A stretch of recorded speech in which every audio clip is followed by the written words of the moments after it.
Sementara itu pemirsa, pemerintah Kota Bitung melalui Dinas Kesehatan melakukan penyuntikan vitamin C gratis bagi masyarakat Kota Bitung. Penyuntikan vitamin C sudah dimulai sejak pagi tadi di klinik Korpri, Pemkot dan puskesmas di Bitung. Guna menjaga daya tahan tubuh manusia serta terhindar dari virus dan beberapa penyakit kronis, pemerintah Kota Bitung melaksanakan penyuntikan vitamin C bagi pegawai Pemkot, THL hingga masyarakat Kota Bitung. Program tersebut kerjasama pemerintah Kota Bitung dengan Modoka Center dan CEO Indonesia untuk melakukan penyuntikan vitamin C gratis.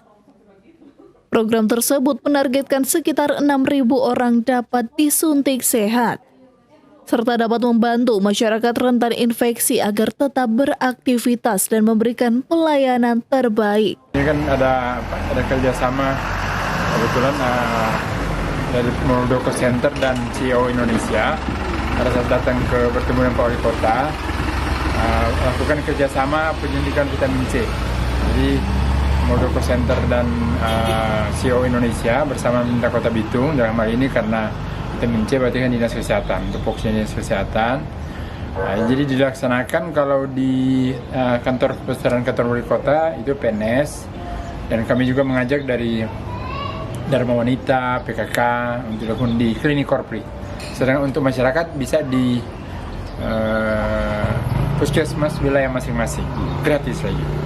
Selain untuk menjaga daya tahan tubuh, Kadis juga menjelaskan manfaat penyuntikan vitamin C juga untuk mengencangkan kulit hingga membuat glowing.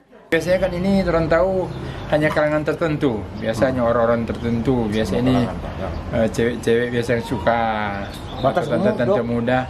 Tempatnya ya untuk memberikan daya tahan tubuh, regenerasi sel, termasuk juga mencegah sel kanker. Dan kalau perempuan-perempuan kan orang tahu terutama bikin glowing dong bilang tuh, bikin lebih halus, bikin lebih mulus, bikin lebih cerah, lebih putih lah.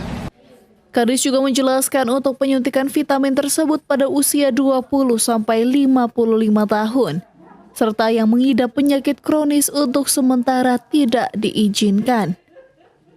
Dari Bitung, tim liputan Kawanwa TV melaporkan.